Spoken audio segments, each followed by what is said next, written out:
Asibonge njalo sibingelele kumahlabezulu wonke amagumbi omhlaba. Samukele kakhulu ubaba uMoyo, umqondisi Moyo, upresident weMRP. Namhlanje ke bakwethu silethela udaba olunzima. Ngizokwamukela nobaba uMalinga laphana. Baba Malinga sakwamukela baba. Udaba esiluphetheyo namhlanje ngolumayelana nomgubho wenkosi uMzilikazi. Siyazi ukuthi ngemva komgubho wenkosi uMzilikazi kakhulu eMhlahlandlela, ubaba uMoyo usethule ama statements athize, ngingathi maybe azama ukubonisa umphakathi mebhokuthize noma yena akubonayo noma akucabangayo.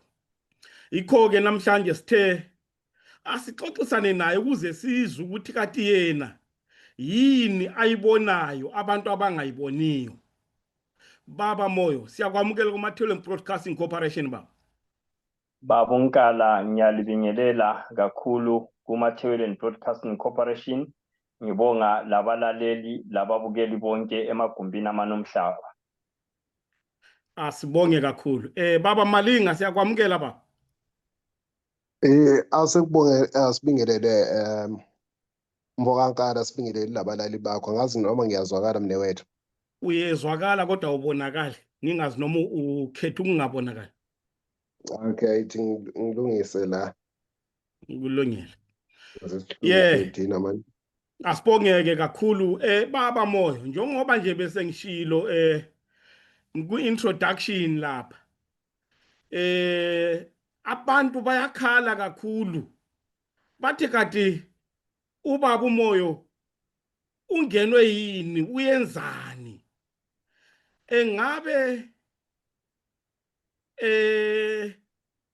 egxeka akubonayo, kodwa ke uma futhi ubheka ngakolunye uhlangothi, abanye bathi no, ubaba uMoyo uza nombono omuhle kakhulu. So sithe asizwe kuwe namhlanje ukuthi kati lezi nkulumo ozikhiphayo ngomgubho yini oyibonayo wena? Ngiyabonga baba uNkala, ngibingelele lo baba Malinga njalo. Okokuqala baba uNkala, ngizabuyela emuva ekuchithekeni kwenkosi uLobhengula 4 November 1893, okwadala ukuthi umbuso wakhe uchitheka. Abamhlophe babuya behamba lamashona angu-652 esibabiza amashona batsmen. Lapho kwaliwa khona kwaba luthuli laphana eBattle of Mbembesi, Battle of Gadade. Sengikhulume ngawo kakhulu ama-battles lawa, ama-battle of Lalaphansi, Battle of Pupu, Battle of Mpandeni, Battle of Ingwizi, and other unrecorded battles. Ngifuna ukuyiqala lapha indaba yami. Kuthe ngemva kwalokho-ke abamhlophe bameka sure ukuthi ubukhosi bamaNdebele abusena kubuye buvuke, bathatha isizukulwane sikaLobhengula uRosto Albert babachova kwele South Africa kubo Cape Town le. Ngingathi bengabachovile sababona bona beqala ukubona ukuthi no, abamhlophe kabasavumeli ukuthi bahlangane mhlawumbe kungavuka inkosi. Yikho lapho bevusa iHighlanders ngo-1926 iMathebeleni Royals. Ngihlala ngukhuluma ukuthi iHighlanders ayifonywanga nje just as a mere football club, but yafonywa isizukulwane samakhosi uLobhengula ngendlela yokubambanisa abantu abamnyama ukuthi mhlawumbe amaNdebele engabuye ehlangane kube lalokho esingakuthi khona bakwanise ukuthi baqhubekele phambili ngoba isizwe sasingesela bukhosi sebedinga ubukhosi.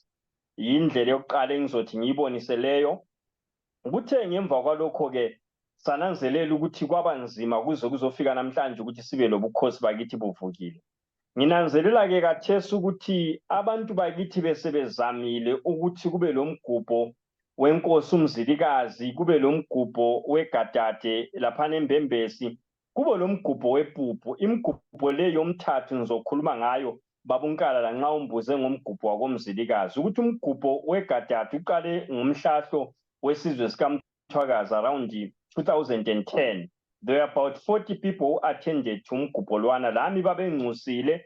Unfortunately ngalelo langa lo baba uKhonti Mhlanga umoya wakhe mawulale ngokuthula, lo mfowethu Qhubeka Ndube owangu-chairman webhethu likaZulu umoya wakhe mawulale ngokuthula, babesinxusile kodwa sasilomunye umsebenzi emakhosi asisayanga. Kulapha babuya khona bemhlahlo bazosinika izicoco. Mina uQhubeka Ndube ubaba uKhonti besithi singabanye abantu abadefender iMatabeleland basinika ama-certificates of appreciation. Ayisithi sodwa esanikwayo ngaleyo mnyaka, kulabanye abantu abanikwayo abanye babe-attendile. Imigubho leyi ngikhulumelani ngayo ngiyihlanganisa ibisiyimigubho yokuzama ukubutha isizwe samaNdebele esachitheka mhla ka-4 November 1893. Ngizabona ukuthi besokule buy-in kumgubho yonke leyi, especially igadade lo mgubho wakomzilikazi. Isitha besihambela katshana kule migubho izikhathi zonke, bekungela buy-in ebantwini bakithi okokuqala, abantu besesaba. Singelinye lamabandla i-MRP sesifonyiwe after 2014 esigqugquzele kakhulu ukuthi abantu bakithi baye emgubheni, sakhipha ukwesaba. Abantu abaningi benelisa ukugqoka imqhele, benelisa ukugqoka amabheju, lakho konke okuyi-iregalia yabantu besindebeleni. Ngizananzelela ukuthi ngemva kwalokho isitha siqalile manje ukufaka imithetho, sathi into zakithi esindebeleni akumelanga ukuthi zihlanganiswe lepolitiki. Lapho esabona khona emgubheni yakithi, ngomunye mina ngemva kokuphuma eKami prison ngo-2013, lapho esasibotshiwe khona singu-23, esathi sithi sicela ukubonga abantu bakithi besibhadalele imali ye-bail sibotshiwe eKami kukhesi yezesa, liyayikhumbula, sasingaso-political party. Abadala beboqoqo lomgubho basalela bathi ipolitiki ayivunyelwa emgubheni. Thina sizobonga kuphela abadala ngoba abantu babethe gwaqa lapha. Isitha sasesiqalile ukufaka i-narrative yokuthi ipolitiki akuhlangani lento zakithi ezesintwini. Ngokunjalo ke libonile ke lo nyaka kube labantu abaningi kakhulu laphana emgubheni wenkosi uMzilikazi. Abanye besi-observer sikhathana because umgubho wenkosi uMzilikazi leminye imigubho kayiqali ngelanga lakhona, kodwa kuba lama-preparations prior. Kanti lesitha ke siyafaka indlebe zaso lenhloli zabo ukuthi belalele bekhangele ukuthi abantu bathini. Sakuphika thina on our intelligence i-MRP ukuthi lo nyaka isitha si-escalateile laso, safaka inhloli zazo eziningi laphana emgubheni, kwaze kwakhosta ukuthi isitha senelise ukugadisa abantu labo kuma-provinces wonke akobulawayo bevunule imvunulo yonke ukuze laphana kube le mix up. Yindaba kwaba njalo i-MRP yayi-issue i-statement emuva le, yathi lo nyaka inkosi uBulelani kunye lami sizokhuluma ngenkani emgubheni wenkosi uMzilikazi. Lingakhohlwa ukuthi uBulelani uyavunyelwa ukuba khona emgubheni yakithi kodwa akavunyelwa ukukhuluma. Isitha sethuka sathi sabakwazi ukuthi nxa kule MRP njalo sikhulumile into lezi zizayenzakala. Yikho libona lo nyaka for the first time kwahlatshelwa i-national anthem, yazi yahlatshelwa ngesishona laphana emgubheni wakomzilikazi, okwaba yinto mhlawumbe esathina nxa sikhangele sabona ukuthi kwakungamanyala ngoba isizwe esakhiwa ngumzilikazi sadefendwa inkosi uLobhengula besingahlangananga lamashona. Ngicela ukuma lapho for now babunkala ukuze ngingakhulumi kakhulu. Hayi no, kuyezwakala kakhulu baba Moyo. Ngizothanda ukuthi ngikuhlome ngembuzwana then ube usuphendula wena. Okokuqala uthe wena isitha kukhanya besinesandla kakhulu kulo mgubho walonyaka, okuze kwathatha ukuthi isitha sigadisa abantu amabhasi. Angibuza ukuthi wena leyo nto uyithathaphi? Ngiyabonga babunkala. Yikho ngishilo ukuthi okokuqala before abantu babuka umgubho ngelanga lomgubho but bengabuki umgubho prior. I'll give this scenario. Prior to umgubho, iStar FM usikhonjwa engakadluli emhlabeni, babenika izinduna zakithi uthuba lokuthi bakhulume idenge zabo Chief Matema labanye bemakethe umgubho wakithi. Thina saqala ukumaka khona phana nge-Red Pen ukuthi what does that mean, because we know ukuthi all these stations, Star FM, Khulumani, Skies Metro, and all these stations that emehlweni abantu angane are-independent ngama-state controlled I mean media houses, babhima laphana bakhuluma chief be-advertise umgubho lwana and everything. Basaye sivele sesikwazi ukuthi sitha kungezinye zezindlela zokufuna ukuthi manage icontrol ukuthi kuzohamba kanjani. Kanti ke babunkala labalaleli akuqalanga lo nyaka ukuthi sibekwazi ukuthi sitha sifaka abantu. Thina siyafaka abantu bethu ku ground sibafake ngeday. Umnyaka wa last year but one kwakulabantu ababekhuluma isishona laphana esithola semgubheni begqoka amabheji imvunulo yethu yonke bengazi awe esindebeleni. Sabatshela futhi abanye besikhosini ukuthi kulento enjalo eyenzakala ake linanzelele lokho ngoba nxa ungalandaba wena uchazwa ngumuntu ogqoka ibheji kuphela kodwa ungadinganga ukuthi uhambe nje azaligqoke uzacabanga ukuthi bonke labana ngabantu bakithi kanti sokuhlanyeliwe. Kunengi ekade ngingakutsho nguveze babunkala kodwa okunye ngendlela yokuthi ku-intelligence gathering yethu kumbe information gathering yethu angifuni ku-alert sitha ngoba lawo bayalandela because thina asingeke saqhubeka siphicwa yisitha besebenzisa imodus operandi A1 abayisebenzisa kuba uJoshua Nkomo ukuthi khona into yabo yonke abayenzayo bayahlanyela abantu kube labantu abathathela izindaba. So ngaleso sizatho ke kwasenza sabakwazi lakathe siyakwazi lakho silama records esingeke siwakhiphe emsakazweni lapho ukuthi kwahamba so obani badlala liphi iqhaza lizananzelela ukuthi even uChief Matema waze wachinga emcimbini wathi okwenzakala namhla emgubheni lo ayisikho kade sikuvumelene thina laba sinjengabaqoqi bomsebenzi ayisikho. Wagxeka kakhulu ingejile uMathema esengiconfrontile wathi why ngisithi induna zithengisile ngathi ye kanti yona okokuqala ukuthatha ngapho ukuthi lathi lina livumelene labantu lingabaqoqi ababeqoqa umsebenzi uthi suphambi kwabantu egadatela amine komgubheni laphana ubususithi wena na usuchingela abantu elavumelana lodwa bengekho. Wangitshela ngempela liyakhumbula wazikhulumela ngakho umlomo emgubheni wathi ngamanyala la esesiwabona lakini wantshela wathi ngamanyala kusitsho ukuthi sitha sase siyenzile lokho ababefuna ukuthi sabasebenzisa ngesikhathi bebakhiphe emsakazweni but ngeday yomgubho kwasokutshintshile. Okwesibili bankala labalaleli ngifuna lizibuza ukuthi kungani lo nyaka umgubho waba ngamalanga amabili ngoLwesihlanu la ngoMgqibelo kanti ungakhangela last year lo nyaka koDakamela umcimbi kaDakamela ubungoLwesihlanu la ngoMgqibelo. Aso narrative yabaqoqi bakithi abenze imicimbi leyi yenza amalanga amabili i-narrative yesitha ngoba elinye day belifakwa specifically bengelesitha then ilanga la ngoMgqibelo on 2 occasions ngelabantu bakithi oLwesihlanu koDakamela la ngapha emgubheni ngayisitha sisenza okwalo ukuthi si-achieve lokho esifuna but abantu bakithi abakuboni konke lokho nxa ubatshela yebo moyo bazenza abakwaziyo yebo moyo bafuna ukulalelwa bona asifuni ukulalelwa sakhuluma sathi into yakithi yawonakala political izolunga political isithe sisihlukumeza kangaka sidinga umcimbi lo sisebenzisa i-political mass i-political material and everything ukuthi badestroye ubumbano lwabantu bakithi because ukubambana kwamaNdebele sitheni kuyi-big blow bayakwazi ukuthi singabambana sikhulume ngazwilinye abangeke basikhona. Ya hayi ngiyakuzwa baba Moyo. Baba Malinga ngizobuya kuwe ngicela ukuthi ngike ngimbuze kancane ubaba uMoyo then I will come back to you. Baba Moyo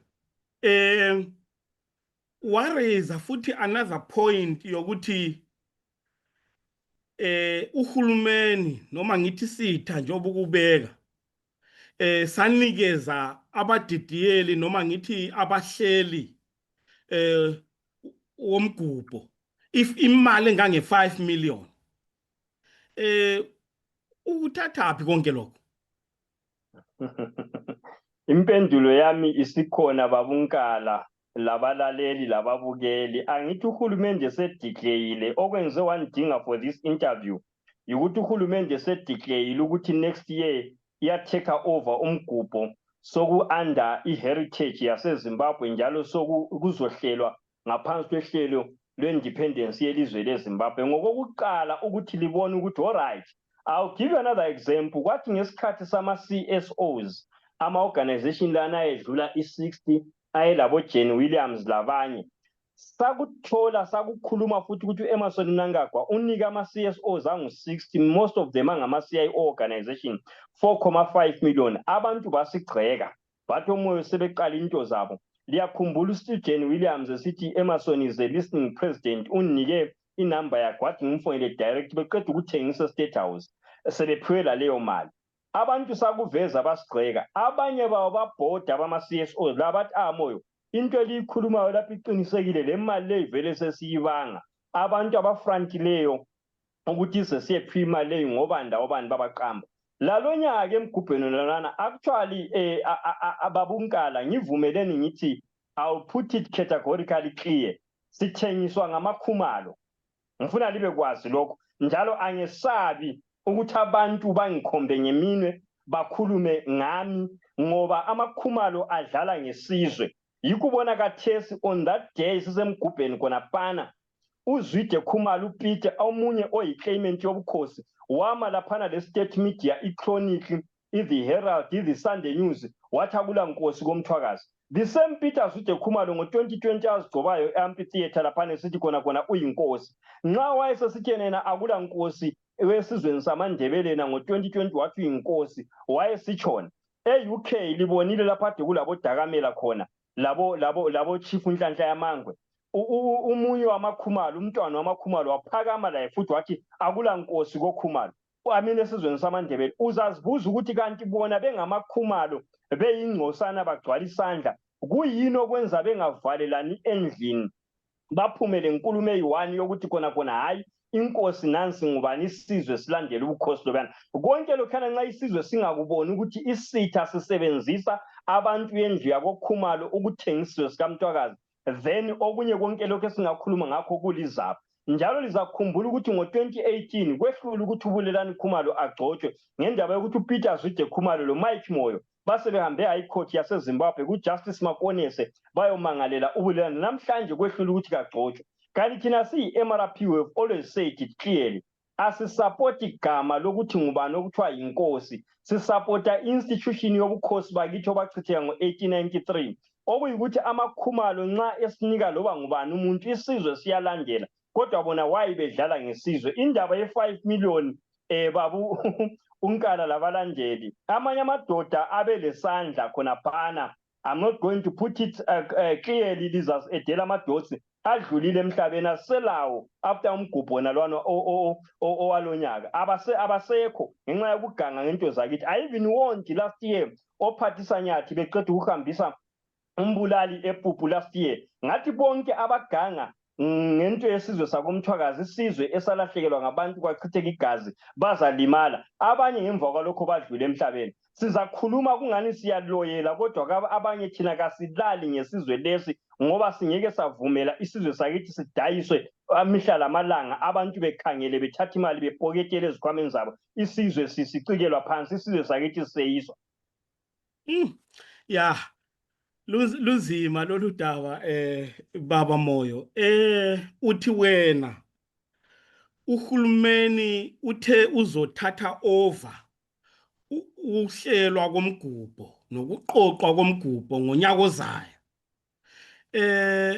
Angazi noma mina lungeqile lolu daba ngoba mina engikuzwileyo bekukhulunywa eParliament kuyikuthi uMP obuzileyo ube ngwakithi kodwa ube ngakhulumi ngomgubho, ubekhuluma ngemonument esemhlahlandlela. So ngingazi ukuthi wena ukuthethe phi lokho ngoba mina kungeqile.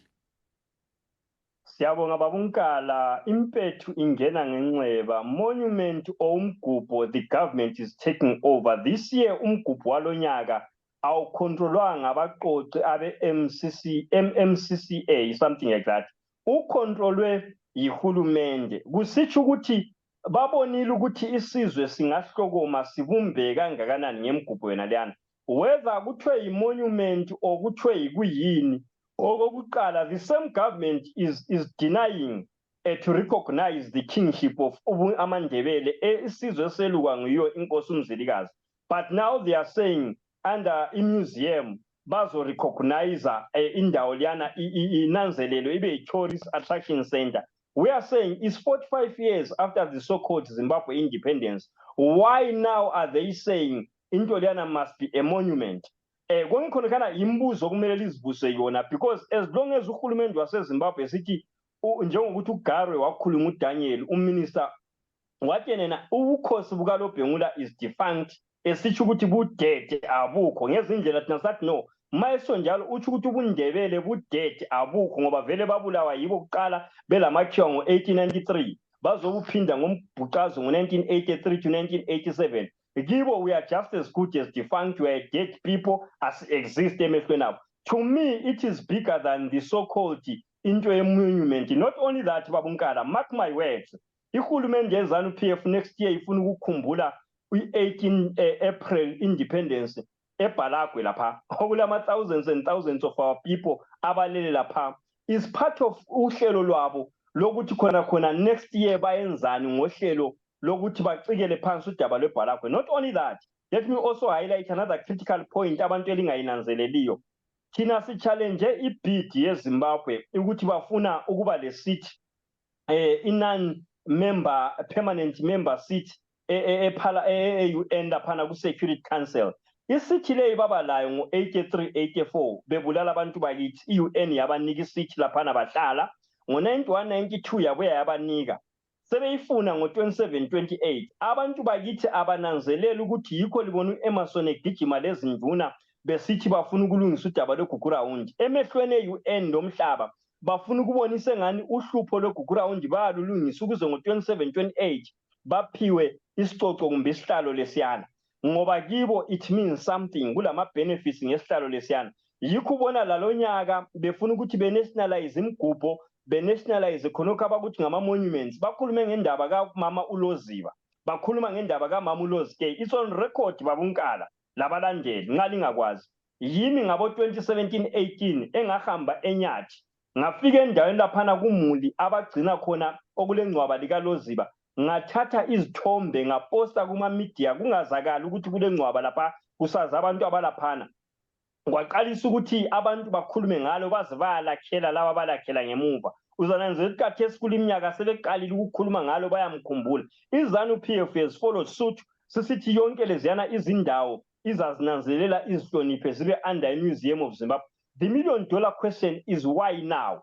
But over and above, bazama ukuthi i-bid yabo ka-27-28 ibe justifiable ukuthi ilizwe leZimbabwe lilokuthula, akulalinye icele labantu elikhala ngokuthi uhulumende weZimbabwe uyaviolate ama-rights abo and everything. Yikho uzabona into yonke nje ikhomba e-UN ngo-27-28 ngoba i-MRP kulezinto esiziphakamiseleyo ezibahlukumezayo kakhulu.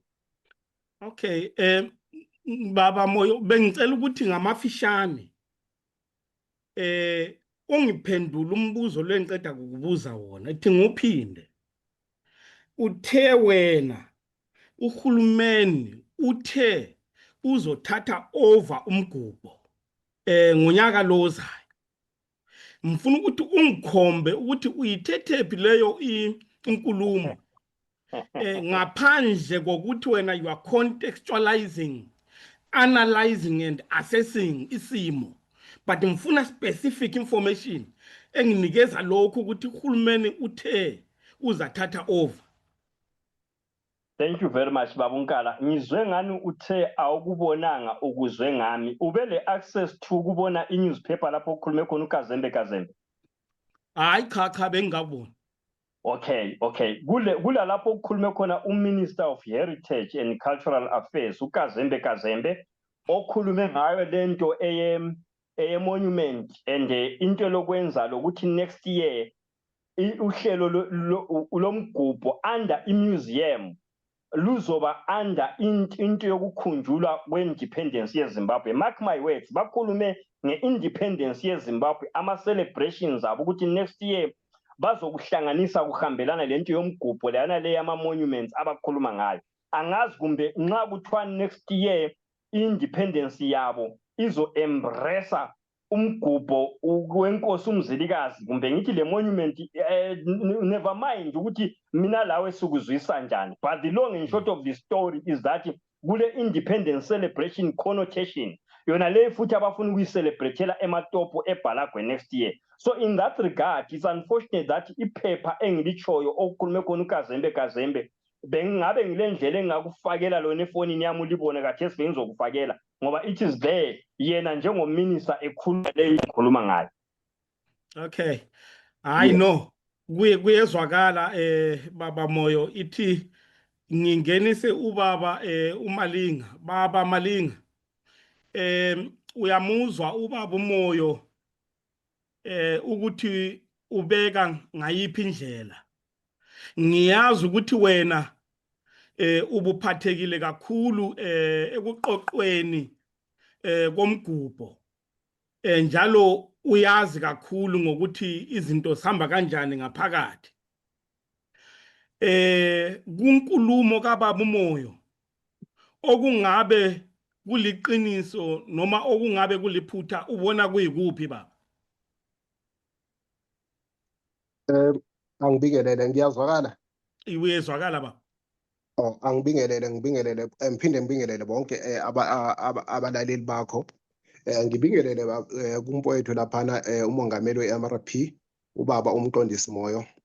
Insizwa engihlonipha kakhulu kwezombangazwe nangangena kumuntu obamba iqhaza kwezombangazwe, kodwa ke kubaholi bezombangazwe ngabo ngomunye wabaholi engimhlonipha kakhulu. Kodwa engizokusho mfokankala lapho engizokusho angizukuphendula directly into ezikhulunywa ngubaba uMoyo laphana ngoba angiwazi ama sources kaBaba uMoyo ukuthi konke akhuluma ngakho ukuthatha kuphi. Kodwa ngizothinta mina ngodaba lomgubho njengoba usisho ngokuwazi wami. Umgubho wenkosi uMzilikazi noma isikhumbuzo senkosi uMzilikazi siqale ngo-2000. Ngingomunye wabantu mina ababamba iqhaza ekuthini kuze kuthiwe kulo mgubho wenkosi uMzilikazi. Mhla ka-11 September 1999 sasuka thina la eGoli ngihola ithimba labantu abawu5 sisuka la eGoli ngacelwa inhlangano esayakha thina ngo-1996 okuthiwa Mzilikazi Cultural Association esayakha thina la eGoli.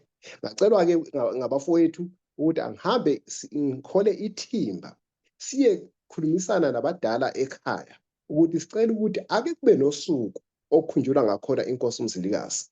Sakhuluma ke sahlangana ke namakhumalo okuyindlunkulu yakithi yasebukhosini eMakhokhoba mhla ka-11 September 1999. Sakhuluma kusuka ngo3 emini sikhulumisa namakhumalo siwachazela isizathu. Ziningi izizathu ngeke ngizichaze namhlanje ukuthi ngoba ungathatha sonke isikhathi ngichaza nje ngalezi zizathu ukuthi yindaba kufanele njengesizwe samahlaba ezulu njengesizwe sikaMthwakazi kufanele ukuthi sikhumbule inkosi uMzilikazi njengendlela yokuvuselela ubuzwe bethu, vuselela amasiko ethu, sivuselela nje yonke into ehlangene nesizwe samahlaba ezulu. Amakhumalo ayefikile impela emaningi abantu abadala amakhumalo iningi labo selalala, may their soul rest in peace. Bathi sebayizwile udaba amakhumalo bathi cha udaba lolu alungangabo. Bafonela ke induna ubaba uNyangazonke naye osowakhothamayo wathi yena ake sithathe lolu daba sinjalo sihambe siyelibikela induna uNyangazonke. Sahamba ke sathathwa umntwana uZwide wasisa laphana ezinaleni laphana kunduna uNyangazonke. Safika khona ngicabanga kwakungabo 7 ntambama. Salibeka saqala phansi salibeka udaba silibeka enduneni. Induna uNyangazonke yayinobaba laphana uNdiweni mangaphambane sibambiza ngokuthi ubancane something like that igama lakhe cishe belapha uwakandiweni. Wamcela ke induna uNyangazonke laphana ukuthi ucela ukuthi abe khona azomlalelisa azokuzwa ukuthi laba bantu besizingane ke leso sikhathi sengimdala njengoba ngingaka ngoma ngikhuluma ngo99 nje isikhathi sesiside impela ngangiseseyingane ngangilapha kubo early 20s. Sifika laphana sikhulumisane ke siqale phansi udaba silukhulume le nduna laphana uNyangazonke kukhona uNdlunkulu umama laphana uMasikhosana kukhona nalo baba ubaba uNdiweni. salibeka saqala phansi udaba njengoba silubekile saluchaza ukuthi ngempela udaba lolu lusukaphi luyaphi. Induna yaluzwisisa udaba sakhuluma nenduna cishe waza kwashaya ikhathi ezantathakusa impela lapho kulanda o12 ekseni lapha onyanga zonke ukuze induna iluzwisise nalo udaba. Cha induna ithe siluzwisile udaba yasho yathi ngizothatha lo daba ngiyelibeka ezinduneni ongamakhosi akithi komthwakazi. Yalibeka ke udaba kwathi mhla ka-13 September mangikhumbula 13 April ngo-2000 yangibiza futhi induna inyanga zonke ukuthi angibuye ngizo-attenda umhlangano walapha emhlahlandlela building lapho okwakuzokuba khona izinduna zonke zakomthwakazi zeziphelele ke ngisizochaza ngalolu daba lokuthi kubaluleke ngani ukukhunjulwa kwenkosi uMzilikazi. Ngaya ke mhla ka-13 April 2000 laphana emhlahlandlela ngicabanga ukuthi ngaqala ngagcina emhlahlandlela lelo langa ibuilding le bizothiwa umhlahlandlela. Safika ke laphana mangifika laphana ngahlala emhlangano wakho angibe ngisakhuluma kulowo mhlangano ngani ngoba ngathi ngifika kwakukhona umuntu wakashembe wayiphuma kwaZulu. Wafika lo muntu wa-addressa izinduna engazithola sezihleli ziphelele zonke lapha wakhuluma exactly the same thing esayikhuluma thina ezinduneni. Izinduna zathi asekho isidingo sokuthi mina ngiqale phansi ngichaze into efanayo lale into esikhulunywe nomuntu wakashembe. Ngizama ukwendlala umlando weNasingeni wesikhumbuzo senkosi uMzilikazi ukuthi sisukaphi na. Inkosi uMzilikazi ngibambe iqhaza iminyaka yonke kuzokufika walonyaka. Lapha ngifuna ukuchaza ukuthi akukho ilapha engingazi khona ngeNasingeni ngomlando enkosi uMzilikazi. Angazi noma ngaqhubeka noma nginqamuka Mfokankala ngoba ngifuna ukuqhubeka bese ngicela uqhubeke kakhulu ngoba kungaba kuhle ukuthi usibonise ukuthi umgubho ikakhulu walonyaka njengoba sibonile inamba ibiphezulu kakhulu. Nanko ubaba uMoyo uthi isizathu salokho ukuthi uhulumeni ube nesandla ukuthi ekhipha amabhasi athwala abantu. Wena ngokwazi kwakho kuqiniseke kangakanani lokho? Cha angikazi njengoba ngizophinda futhi ngisho ukuthi angikwazi ukuthi ama-sources e-information kamfowethu laphana umfokamoyo wathatha kuphi. Angikwazi source of information yakhe ukuthi ivela kuphi kodwa ngizochaza ke ngokuthi akukho hulumende owafaka amabhasi alayisha abantu. Wonke amabhasi alayisha abantu sazidingela thina nje kulo nyaka njengoba kade kwaba lento ebizwa kuthiwa i-steering committee esasingamalunga leyo steering committee okwakukhona izinduna kukhona abaholi beyinhlangano ezehlukeneyo okuba lo mhlahlo MMCA nezinye inhlangano ezehlukeneyo ezazikhona laphana sakha into ekuthiwa i-steering committee kwekhiwa ama-sub committees ngaphansi kwe-steering committee. Kwaba khona be-transport kwaba khona wonke lama committees amancane akade ekhona. Kwazama indlela eziningi zokuthi kuzame ama-sources sinje thina singamabutho udaba lwe-transport sakwazi ukuthi ngaphansi kwehlelo lethu lwamabutho i-subcommittee yethu ebizwa kuthiwa i-task force safaka amabhasi amabili. Phezu kwamabhasi amabili singamabutho safaka inkomo saletha ifaka inkomo ezimbili. Singamabutho ifaka imbuzi eziwu-3. Kunjalo kulokho esasikufakile sashota kakhulu ngama-resources engangokuthi okwenzeka ukuthi eCholotsho sasinabantwana abafika 400 ababesuka nje eCholotsho kuphela. Sacela abantu baseCholotsho sacela ama-truck sacela Cholotsho High School lapha amabhasi alezo khona ungaqaphela amabhasi ayelapha naye ngamabhasi ezikole. Sasihamba ezikoleni sicela ukuthi khona basiza abantu kunamakhumbi ayi4 avele eCholotsho encedisa ukulayisha labantwana ababevele eCholotsho. iCholotsho iyona enabantwana abaningi kakhulu kuze iPlumtree iyona ngabanye ababe nabantwana abaningi kakhulu. Kwazayo kuze insuza iyona la yenye nabantwana abaningi. Akukho la esake sathola uxhaso lukahulumende ukutransport abantwana. Ngisho noma sesifikile ke laphana eNasingeni esitholo ayengekho nje neyodwa ibhasi yaqhamuka ngohulumende. Wonke amabhasi ayelaphana ayesosoyithina.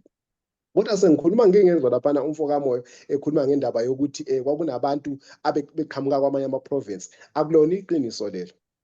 akulona iqiniso leli ukuthi khona abantu uma babekhona babezele bona ngabodwana kodwa ayikho into ethwa abantu abatransporta from any other province abantu abatransporta zingane zezikolo ezaziqhamuka emathobheleni south lemat north sehluleka ukutransporta ingane ezikhaphuka enkabazwe eMidlands ngayo ukuswela ama-sources ama-resources ukuthi siba-transport akuzange kwenzekeke lokho ukuthi mhlawumbe kulamabhasi afakwa nguhulumende ibhasi eyasiza iyodwa kuphela esingathi mhlawumbe yaqhamuka ngohlangothi lukahulumende yibhasi yamasosha okwathi sekuselele isweleke i-transport sisesithole ukuthi semhlahlandlela bakhulumisana lebhasi yamasosha eyafika yathatha abantu esithole yabasemhlahlandlela uma kuyikuthi iyo leyo ibhasi okuthiwa yafakwa nguhulumende hawu sephela sekuyihaba-ke lelo ibhasi yamasosha eyodwa esiwabongayo ukhulumile-ke umfoka Moyo lapha ngokuthi udaba lwepolitiki njengoba ngisho ukuthi ngiloke ngasuka nayo lo mcimbi sathi sihlangene ney'nduna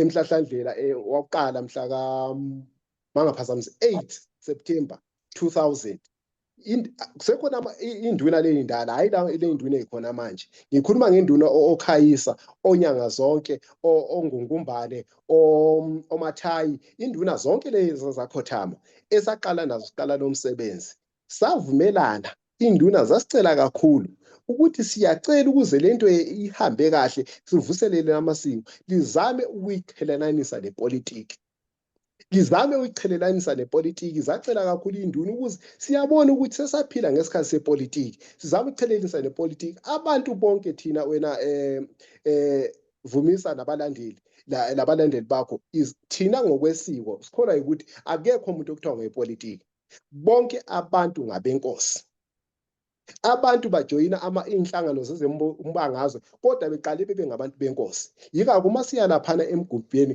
kubizwa abantu benkosi umzilikazi so yibona ababizwayo laphayana ukuthi abaphelele asinandaba ukuthi uma esesenhlangano yepolitiki ungwayiphi inhlangano yonke yilapho kwasukela khona ukuthi akuvunyelwa inasingeni zepolitiki bengize uwathinta futhi laphana umholi wethu laphana ukuthi khona inkosi uBulelani ivinjwa inkosi uBulelani angucacise namhlanje ukuthi ayikaze ivinjwe okhunye emhlahlandlela inasingeni ohulumende ngifuna ukucacisa lokho uhulumende noma izana uPF or amashona ngangizokhulunywa kanjalo abakaze bevumba inkosi uBulelani ikhulume laphana emhlahlandlela okwenza inkosi uBulelani ingakhulumi emhlahlandlela zinkinga ezingaphakathi endlunkulu imibango engaphakathi endlunkulu bese kuthi abahleli bomkhosi wasemhlahlandlela bethi ngenkinga ezikhona ubani nayo uyaklema ubani nayo uyaklema kuzosibangela ukuthi kungabe kusazwana lahle emhlahlandlela bese bavimba bonke abantu okubhekele ukuthi bazobanga emhlahlandlela laphana ukuthi kungabi nombango emhlahlandlela bengabe sakhuluma ngama-organizers ngabahleli basemhlahlandlela abomkhosi wasemhlahlandlela abavimba ukuthi inkosi uBulelani ingakhulumi emhlahlandlela not uhulumende asibonge kakhulu baba Malinga ngeinformation osinikeza yona information esingenayo esingayazi baba Moyo ngizothanda ukuthi ngikunikeze ithuba nawe njengoba ubaba uMalinga esekhulumile kodwa ke abalaleli abakhona lapha ku platform ngizobanikeza nabo ithuba njengamanje uma ubaba uMoyo eqeda ukukhuluma ukuthi nabo befake imibono yabo kule nkulumo yethu lena baba Moyo babunkala ucingo lwami luke lwaqumeka okunye ekhulumile kodwa ngizabamba lapha engumthole khona uMalinga indoda engihlonipha kakhulu kwezobukhosi angifuni ku-appear as if siyaphikisana la but uMalinga ubukhosi abakhuluma ngabo lathi siyabulwela from all spheres of life because siyabufuna but uMalinga engakhuluma ezicontradictor okokuqala babunkala because okokuqala mina ngizaye ngitsho ukuthi abaqoqi labo Malinga abaqoqanga abantu babadingela amabhasi kumele ayehlukenise ukuthi khona kulabantu abangabacontroliyo abangabamanejiyo abangabe babuya through indlela zikahulumende yikho lapho engikhona hayi khona laba ababalayo ukuthi etsholotho kwavela amabhasi ezikolo kwathi vele ine normal setup babu unkala angifuni ukugcina sembulana amakhwapha labo baba uMalinga.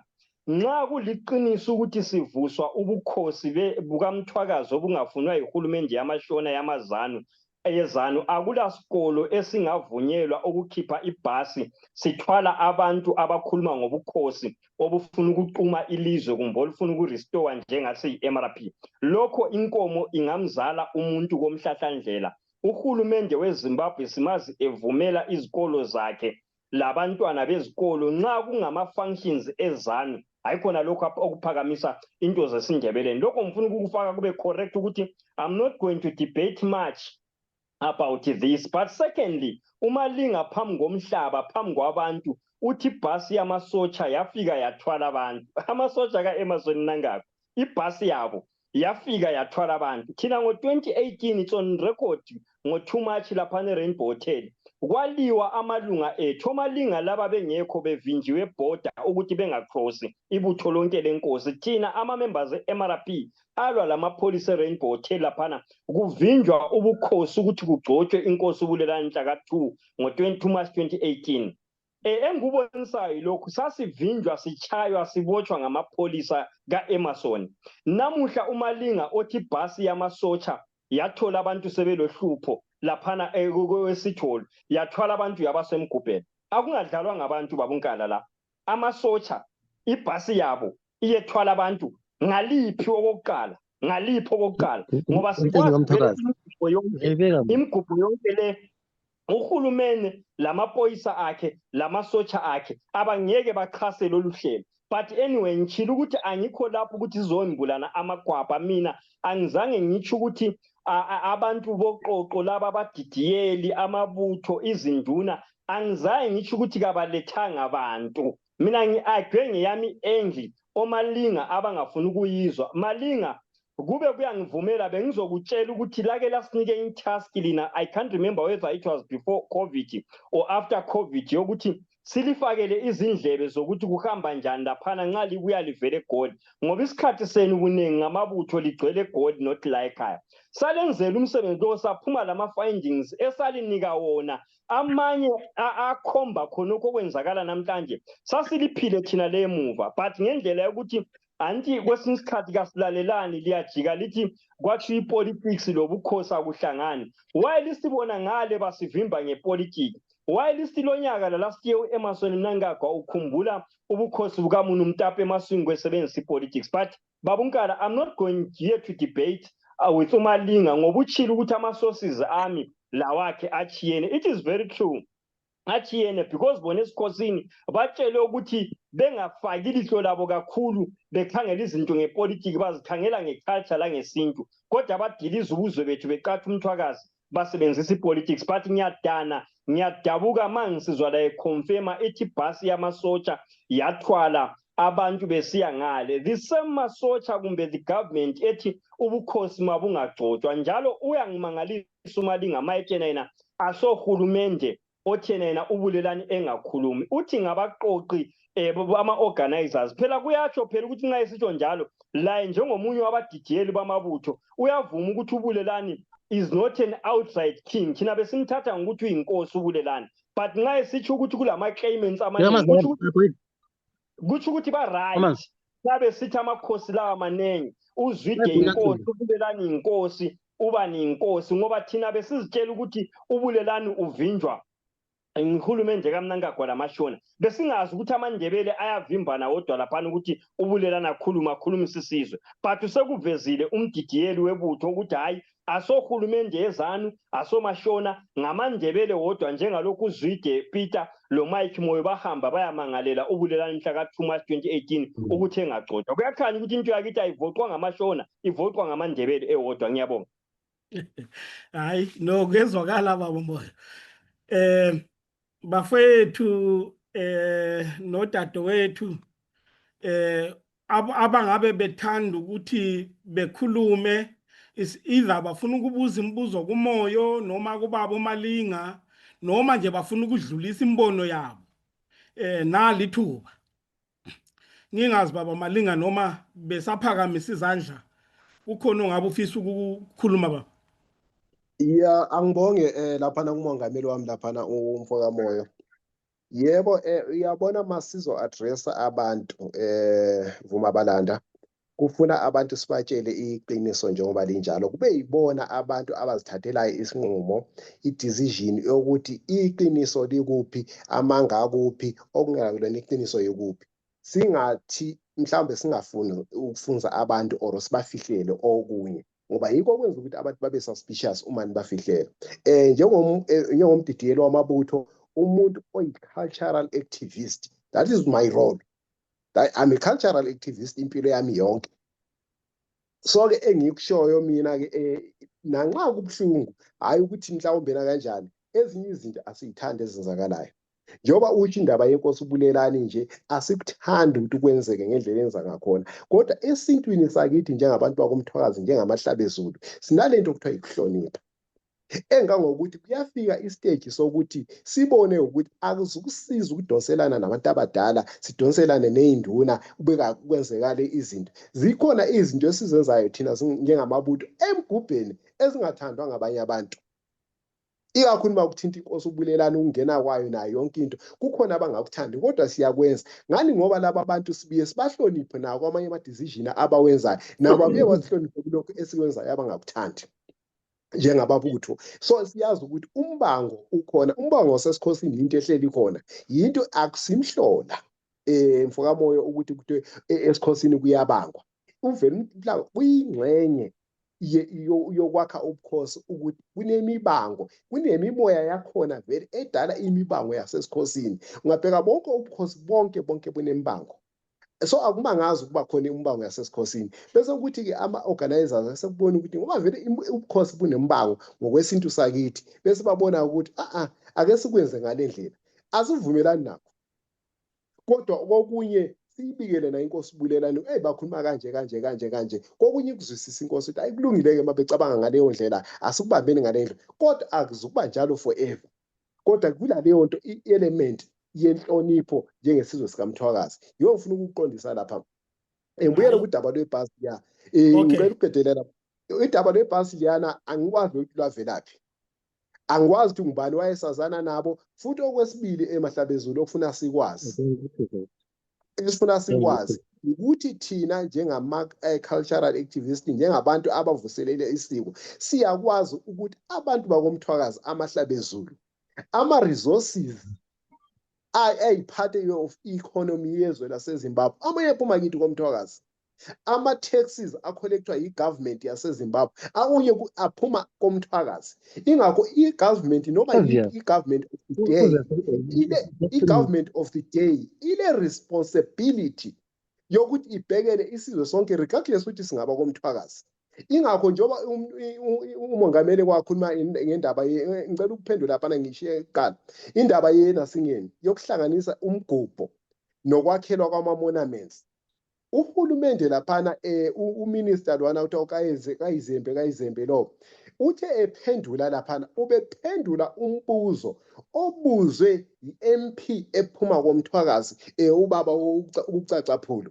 Akasukumelanga uNasingeni wazo-announce, ubephendula umbuzo owapostwa ngubaba uNasingeni uPhulu lapha, ukuthi nithini, niyayirecognize yini inkosi uMzilikazi, niyarecognize. Yilapho ulo minister wayesephendula esingenaso isiqinisekiso sokuthi lokho akushilo bazokwenza, ngoba ama-politician bayikhuluma into namhlanje kusasa bengayenzi. Kodwa leyo nto ngifuna ukuyicacisa ukuthi ayihlangene nosuku lomgubho wenkosi uMzilikazi. I-monument ingakhiwa namhlanje ime ihlale laphaya, kodwa usuku lomgubho alukuzukuphathwa ngohulumende. Usuku lomgubho luzophathelwa yithina njengoba lokuqala, ngoba lulezi zizathu, lunama-Nasingeni, kunemkhuba neNasingeni namasiko ofanele enziwe, angadinga ukuthi azaphathwe ngabanye abantu bezinye izizwe. Siyiphathela thina, kodwa ukuba khona kwezikhulu zezombangazwe, siyasibona obaba laphana, umholi weqembu lezaphu laphana, ubaba uNkomo,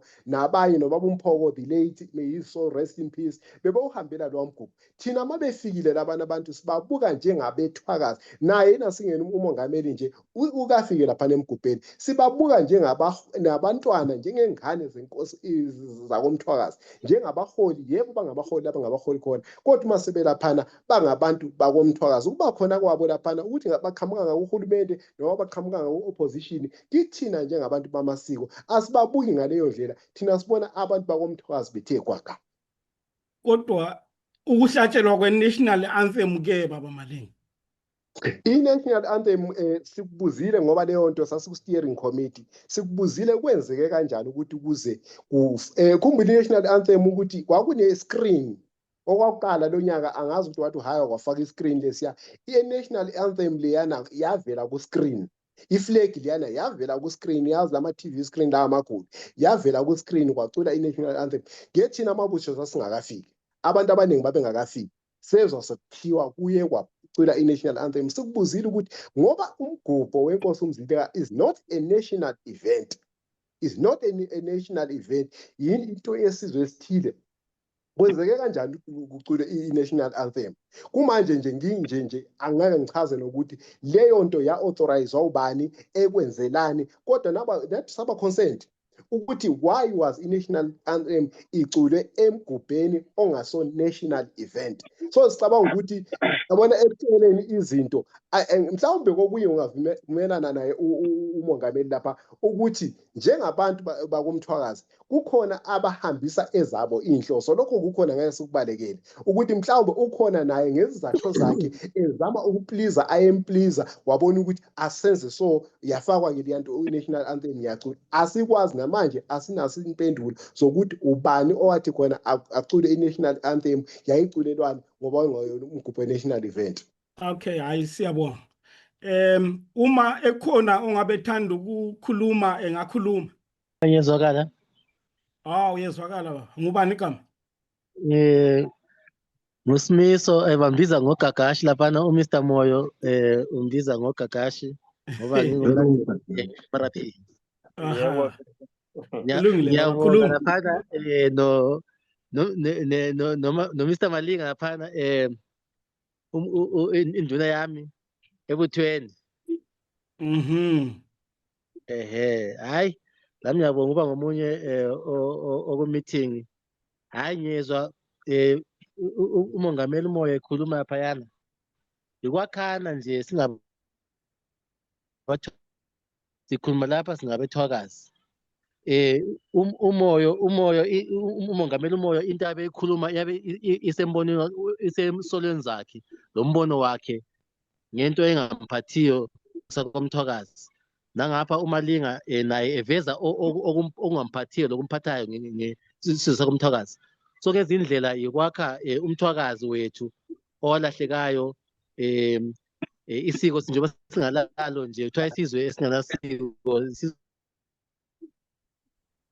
esifileyo thina singabaqhele masugqokile ungwesiko lethu siba ngabantu abarongo abagqoka into erongo so singabethwakazi sihlangene njengoba sinje sizama ukwakha ubuthwakazi bethu so hayi nami ngiyabonga ukuthi ngibe ngomunye we-meeting leyi ngizwile konke okukhulunyiweyo ngiyabonga hayi angeke ngelule kakhulu hayi kulungile baba Kakashi angibingelele angazi ngiyazwakala uyezwakala after you ngicela umthulisa ngena kwabalanda ngibingelele kubakhokheli bonke abakule nkundla lena benkanyamba emakhanda umfoka kwabalanda uMathi lokhulumayo ngiyabonga kakhulu induna yami laphana uDidiyelo Malinga ngiyambona laphana lo mongameli we-MRP umfoka Mambo lapho uMoyo nginombuzo la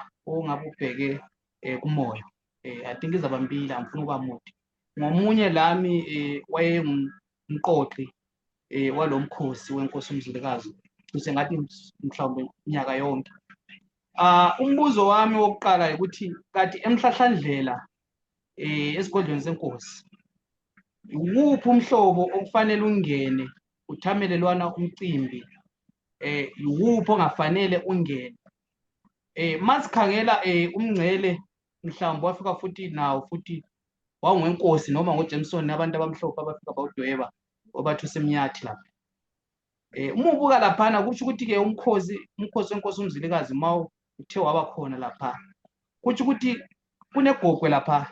Igogwe ngicabanga ukuthi ixube kakhulu laphana emhlobo.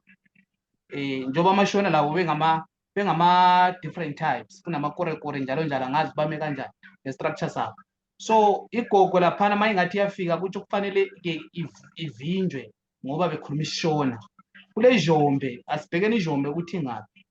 Sesisiya laphana ngapha kwesikangungumbana lapha engungumbana ngicabanga ukuthi lapha emberengo eBhelingo lapha. Ngicabanga ukuthi unabo laba bantu abafana namashona la. Kule ndawo abathi kuseshabhani kumachazi. Sikhona leso sizwe kule ndawo kuthiwa kusezishabana, ngazishabana ukuthi angiyazi kahle kahle indawo yakho. Sikhona lesa sizwe. So kuyikuthi nxa umkhosi lo ufika thina nje abaqoqi sokumele sime laphana sibuze izithupha zabo ukuthi lina kathi izithupha zenu ziwela kuphi lapho sobhuti babo. Ukuthi mhlawumbe mabekhuluma isishona sikwazi ukubavimba. Njalo siwuthathaphi lo mthetho ngoba ngicabanga ukuthi inkosi uLobhengula ngesikhathi sombuso wayo. Ngesikhathi sombuso wayo babevele bekhona labana abantu labana ababuyanga mhlawumbe umsisi wokuzimilela ngabantu ababekhona lapha kuleya ndawo. Futhi le maswingo masingayibheka ihalf yangikhona futhi umbuso wenkosi uLobhengula ukhona lapha. So ngibe sembuya kupolitiki kuthi ukuthi umoyo uthi ukuthi ma uObed Mpofu mayengafika lapha evunulile ethula ibutho. So kufanele ukuthi manje ke umdidiyelo wamabutho emvimbe ethi wena ufanelanga ukuthi ungene ngoba wena uwela kuhlangothi oluthile lwepolitiki. Ngibe sengibuya futhi kunabo gogo abakhangele amatshitshi. Likhuluma abantwana besikolo, kunamatshitshi lapha. Ku-audio kaMoyo ematshitshini laphana uthi kuzofakwa abantwana engozini. Ngicabanga ukuthi abantwana labana mabe laphana abantwana benkosi bonke abalaphana ematshitshini lapha bekhokhelwa ngogogo. Nami futhi ngiyasebenzisana nabo, ngicabanga ukuthi umdidiyelo uyakwazi. Sisebenza nzima abantwana labana sizama ukuthi bethole ukudla, i-transport from different areas ukuthi bebuye lapha. So laba bantwana laba ngicabanga ukuthi mabe phuma emakhaya uzathola ukuthi omunye uzalwa umzi wankhona bawela kwepolitiki ethile, abanye bawela kumele kwepolitiki ethile. So kufanele ukuthi laba bantwana besefwe manje ukuthi wena uyihlo wena ujoyina i-CCC wathi sifona ikhadi lakho, kube wena ujoyina i-MRP wathi sifona ikhadi lakho uqualify ukuya emhlahlandlela. Umoyo kula lapho futhi wabuya wathi kule 4 million, wathi 4 million noma 5 million US dollars akwazi kahle i-audio yakhe eyadliwayo lapha. Na ukwazi kwami ngicabanga ukuthi umhlahlandlela masubhekile akwabi le funding kube twa imali le ikhona kube omalinga abasihluphi ngokusicela ama-R10 ukuthi kuyethengelwa abantwana ama-frozen lapha. So yikho kade ngifuna ukwazi khona ukuthi angihlukanisele ukuthi yibapho kufanele bengene, yibapho ungafanele bengene. Angisize la ku-Midlands lapha ukuthi singakwenza kufanele kwenze njani njalo ngumbani lo ofaka lo mthetho ngoba phela ukuchitheka kombuso wenkosi Lobhengula azange kwaba lo mthetho othi khona ma kuzokhunjulwa amakhosi sisefe labana abantu abalapha. Njalo sesisiza kuhulumeni, uhulumeni weZANU-PF okhona manje sikuvumeni siyathanda sithanda uhulumeni okhona. So uhulumeni likhumbula ukuthi umhlahlandlela wona ngokwawo uphakathi kweplaza i-Rhodes Estate lapha ngaphansi kwe-museum monument akazi isilungu sako bathini laphayana. Ngicabanga ukuthi kubheke i-ministry ebheke lapha ne-museum i-under i-government. So bavinjwa njani labana abantu kufanele asize lapho singabavimba kanjani ukuze kuthiwa ngoba uhulumeni kavunyelwe ukuthi athamele lwana umcimbi lwana. Ukhuluma ngokuthi yini independence wathi ngicabanga independence imhla ka-18 April eZimbabwe lapha bathatha khona umbuso ngendlela abathatha khona sasingakazazi. Kodwa ngicabanga ukuthi babe senzokwabo kasingena indawo thina njengesizwe babe senzokwabo becelebrate okwabo ngoba usithi babe sebhalakwe thina inkosi sikhumbula 5 September or 9 September ngaleso sikhathi sesikhumbula ngaso inkosi. Asingeni indawo ukuthi bona babuyile nge-independence benza lokho abakwenzayo lathi senzokwakithi sithethela ngesuku lakithi.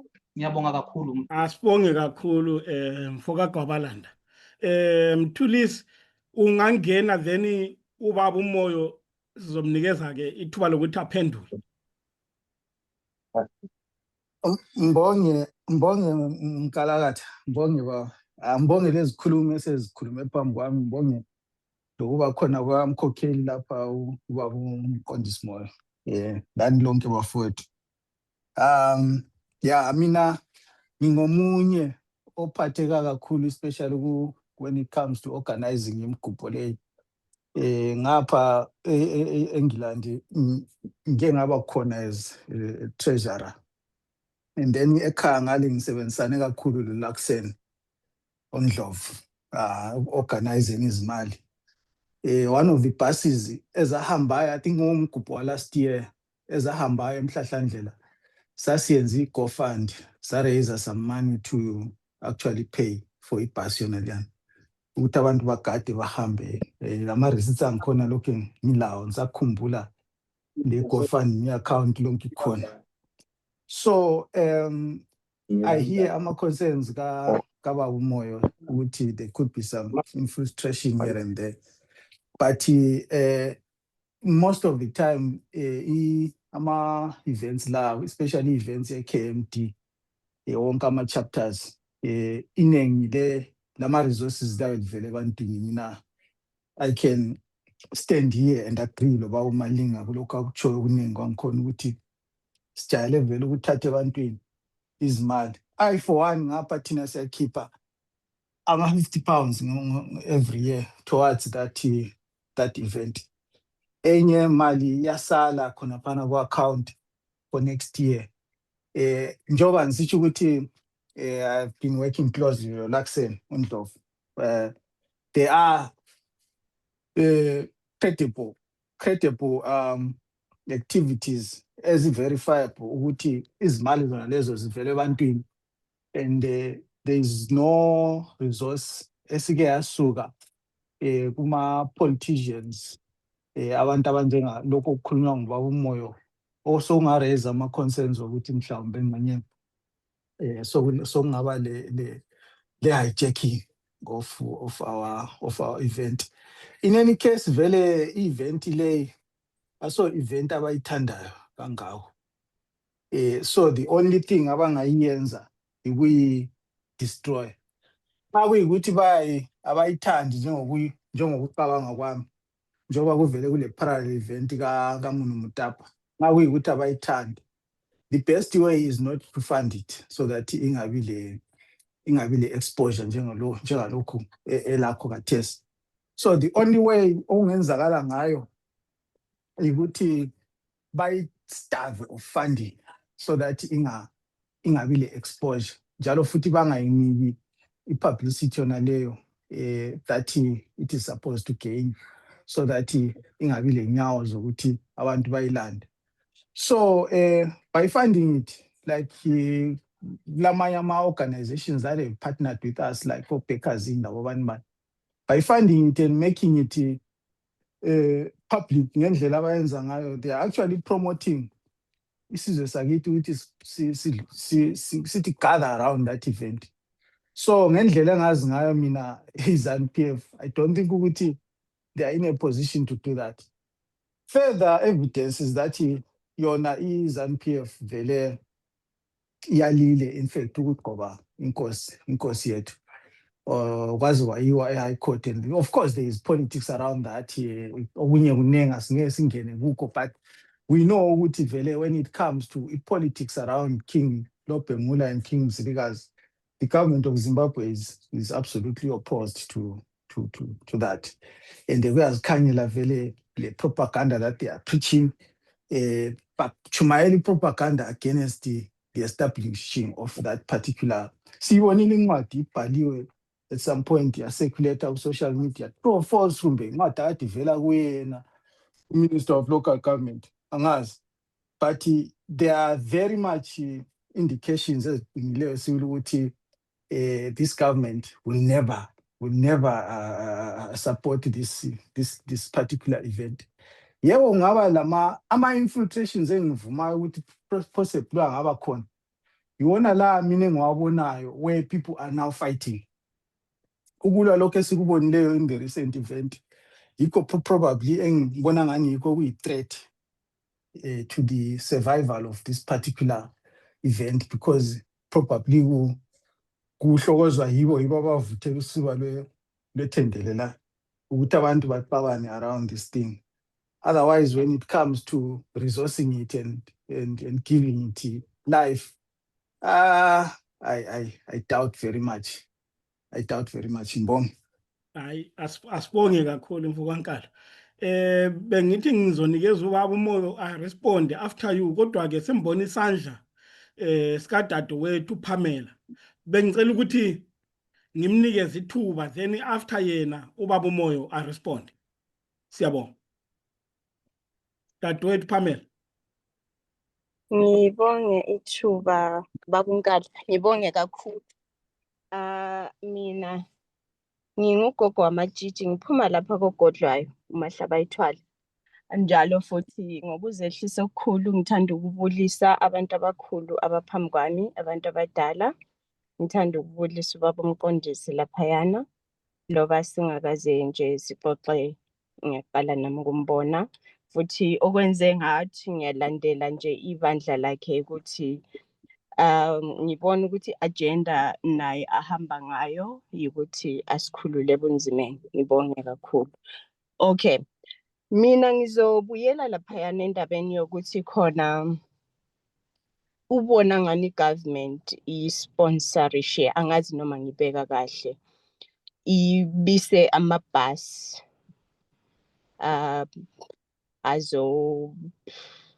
baportray angani ngabethwakazi, bona bengasibo bethwakazi.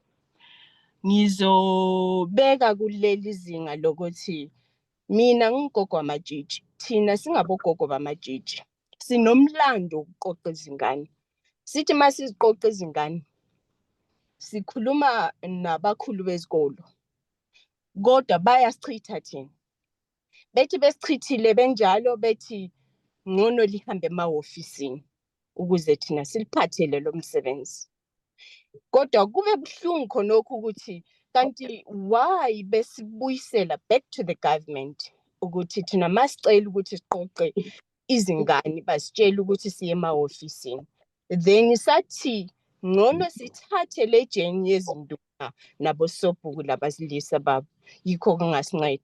Bese ngibuyele emabhasini ukuthi into engithusayo mina ngahamba ngokwami eMhlahlandlela this year, bengikhona on the ground. Into engayibonayo laphayana ukuthi ngesi5 kwabuya amabhasi abantwana besikolo. Ngazibuza ukuthi abantwana besikolo bagqokile ama-uniform, different schools, but ezakogodlwayo azikho isikolo.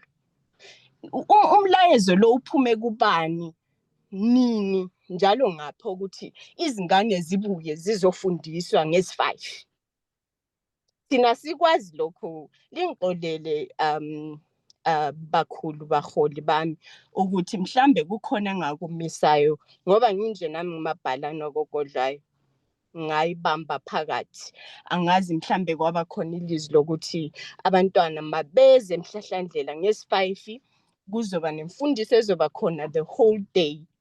But ngabona mina ukuthi zikhona ezinye izikole ezingekhoyo, zikhona ezinye izigodla ezingabekwanga laphayana ukuthi zizo-attenda, zizo-participate as schools.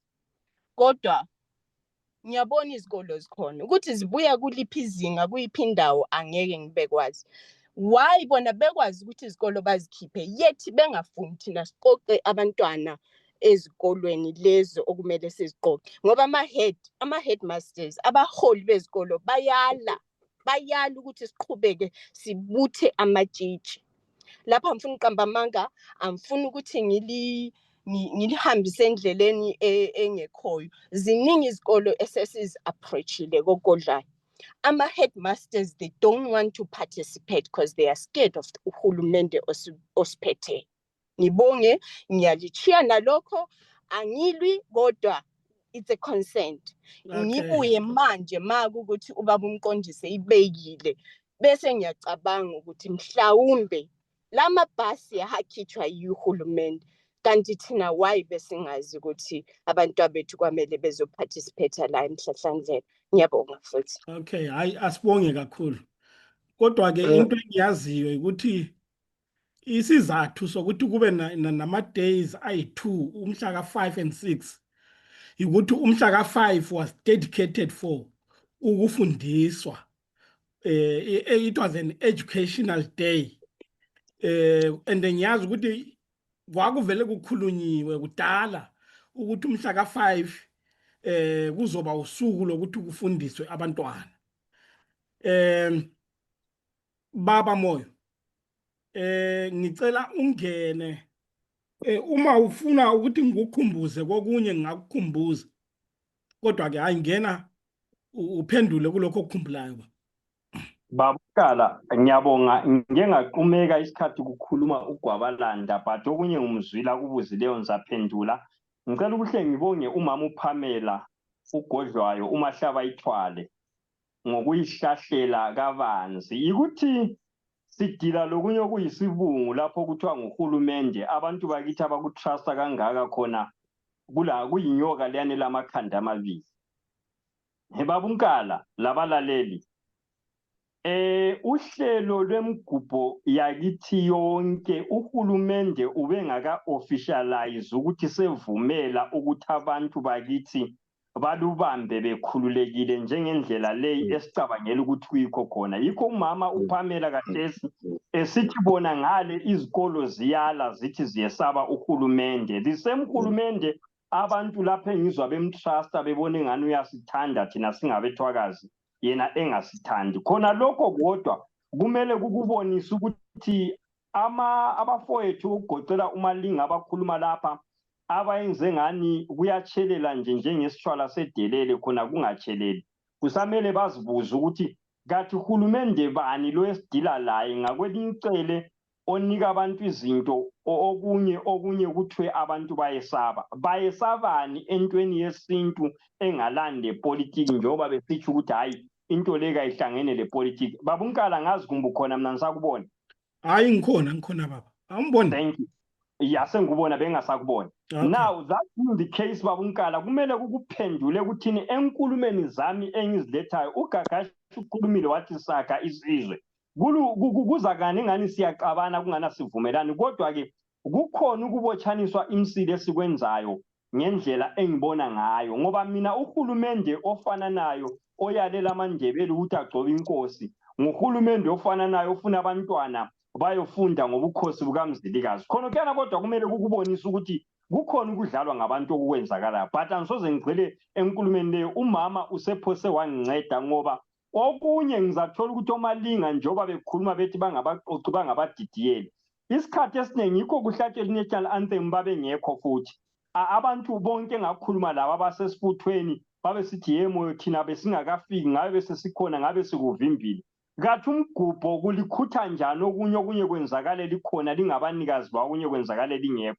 But okusala ukuthi i-national anthem yahlatshelwa yaze yahlatshelwa ngesishona okulihlazo kunkosi uMzilikazi eyiyo elelela ba ngokuqala lokho. Okwesibili uGwabalanda ubuze imibuzo engayi-expectiyo ngiyadabuka kakhulu lokuthi ngiyiphendule kungani kuyangidina ngoba ufuna ukungitshela ukuthi uMzilikazi wayakha isizwe ngamashona which is totally a fallacy and kabuyele ku-history yakhe yena Gwabalanda lowo nxa eyazi ngokweqiniso ngoba uGwabalanda engumaziyo wayengeyinye yezinduna zamabutho enkosi hayi khona ngokwezibongo but ngokuduna ngobuqhawe.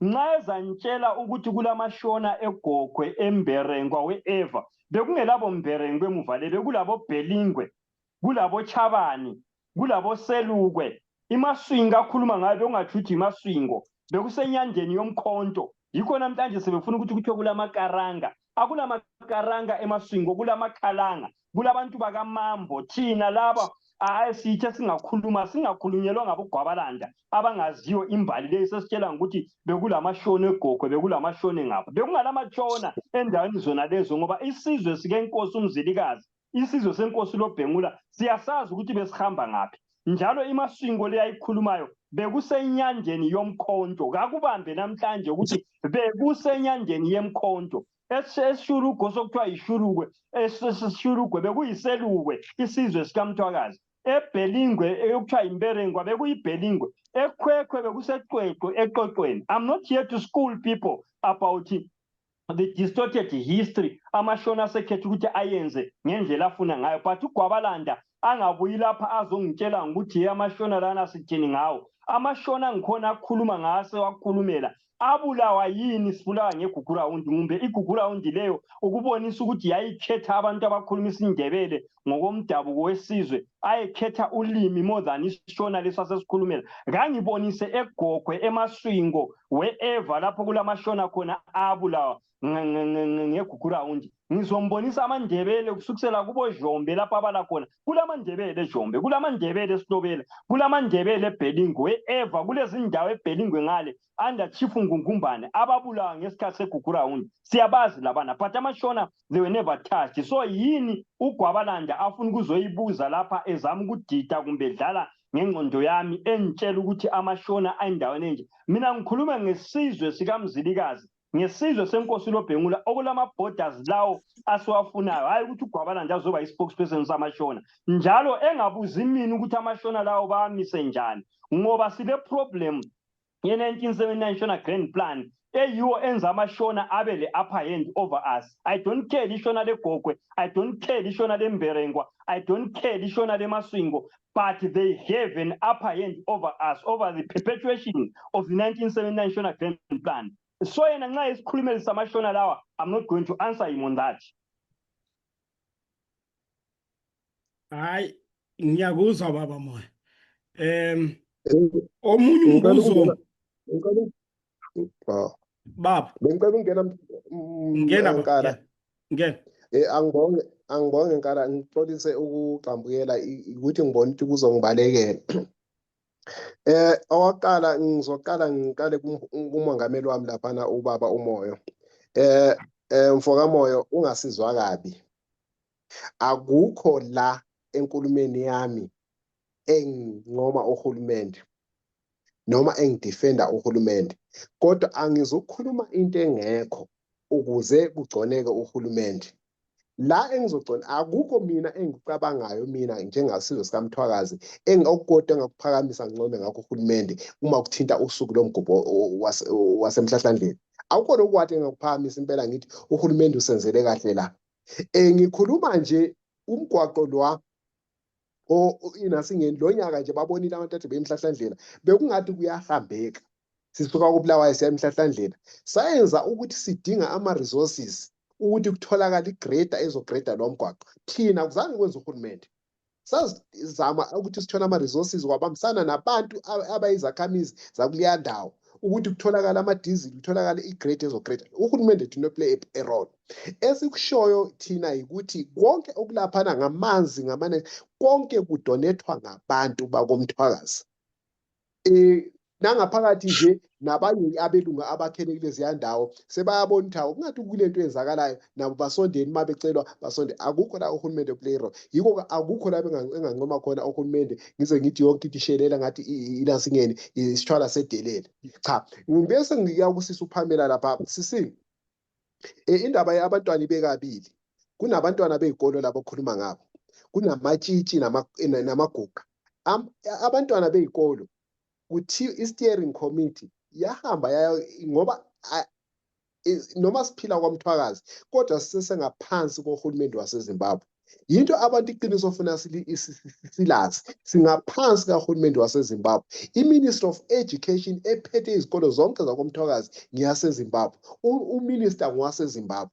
Ingakho yonke into ethinta abantwana besikolo iyayidinga i-Ministry of Education okunguhulumende waseZimbabwe. So okwenzakalayo laphana i-steering committee yayacela abantwana ezikolweni kwathiwa abaye ku-Ministry of Education.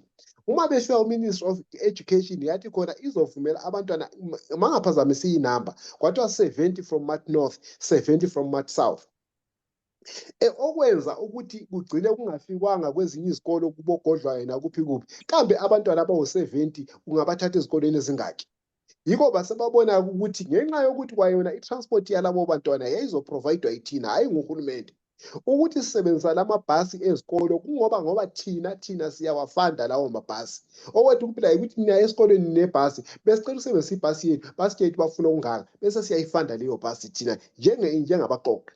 akukho la esasizwa khona uhulumende yo abantwana abawu-70 eMat South 70 eMat North angikwazi kahle hle ukuthi bayathatha kuziphi izikole kodwa basebabona ukuthi abathathe kuzona lezi izikole eziseduze nasematopo ukuze i-cost yokuba transporta labo abantwana naleyo bhasi eyodwa yayisitholakele or ayemabili ayisotholakele akwazi ukuthatha abantwana laba lana angisakwazi ngicela ukuthi singagxili kakhulu kunamba or bathi 140 and 140 or bathi 70 sengikhohlwe inamba ngingekho prepared for that question kodwa bengifuna ukuphendula usisi ukuthi no okunye kwabanzima for abahleli belasingeni ukuthi sikwazi kuyefika kuzo zonke izigaba zakomthwakazi sicela abantwana okokuqala sasingena transport okwesibili nenamba eyayifuna esasivunyelwa nguhulumende from both nasingeni regions iMat South neMat North eMidlands azange sithole even imvume yokuthola abantwana that is why ungatholakala even abantwana abavela eMidlands bese ngikhuluma ngamatshitshi ke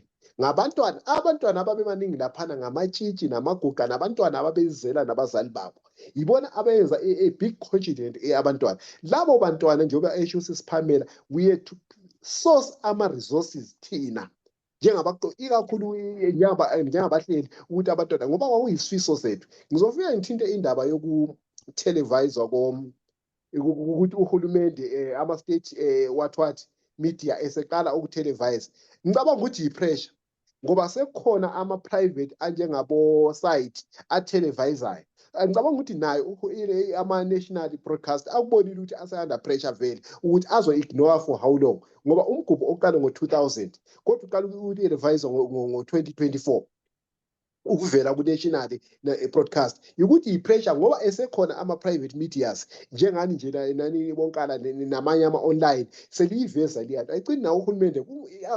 i-national kumfake under pressure kodwa kwakuyisifiso sethu ngoba sasho futhi sokuqinisekisa ukuthi kona noma ngubani uhulumende ozobe khona lelo langa noma sekuwuhulumende ozobe sephethwe yiphi organization ngisho noma isiphethwe ngumthwakazi sizofuna ukuthi uhulumende abambe i-role ukuthi izinto zakomthwakazi azivele umthwakazi uyayidinga i-exposure amasiko amthwakazi ayadinga ama-functions akomthwakazi ayayidinga i-exposure regardless ukuthi uhulumende osesihlalweni ngumuphi kunomfowethu uSamsung kodwa ke before that bengicela ukuthi ngamukele iqhawe elikhulu kakhulu u-chairperson weMthwakazi Political Alliance ubaba uSosha Mpunzi siyakwamukela baba Mpunzi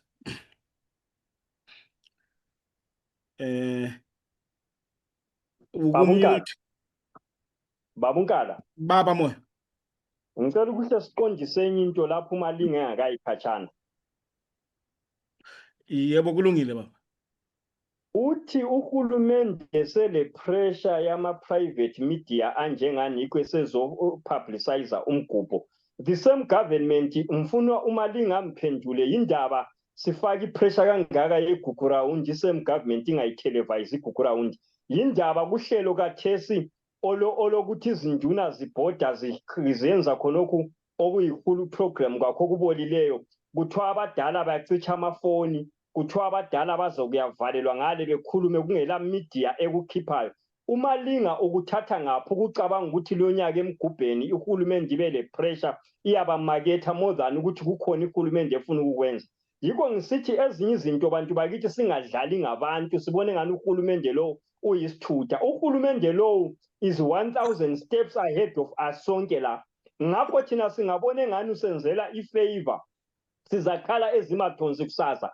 uMalinga kabuyele back to the drawing board nxa becabanga ukuthi banika uhulumende weZANU-PF ipressure yokuthi ezoba broadcaster just because of the private media that to me doesn't augur well ngoba the same hulumende nxa kulungiswa ama-plugs eGugurawundi ethumela abantu bakhe beyedilize ebusuku kakutelevise the same hulumende nxa kulohlelo kathesi olubhodayo kuzabelo zonke zakithi izinduna sasizizwa kuthiwa abantu citshana amafoni lingarekhodi uhulumende kafuni kwazakala but uMalinga today ufuna sibelieve ukuthi uhulumende ule pressure yikho ekhipha umgubholwana baba Malinga yikho esikwalayo sithi nxa lingela political eye ngizochiya isizwe sikaMthwakazi egodini especially elingamabutho amabutho enkosi uMzilikazi amabutho enkosi uLobhengula ayedefenda isizwe ayengahlali phansi lesitha eqalisa ukwamukela lokhu lalokhana ngenxa yesitha. So lokho babuMalinga angivumelani lawe.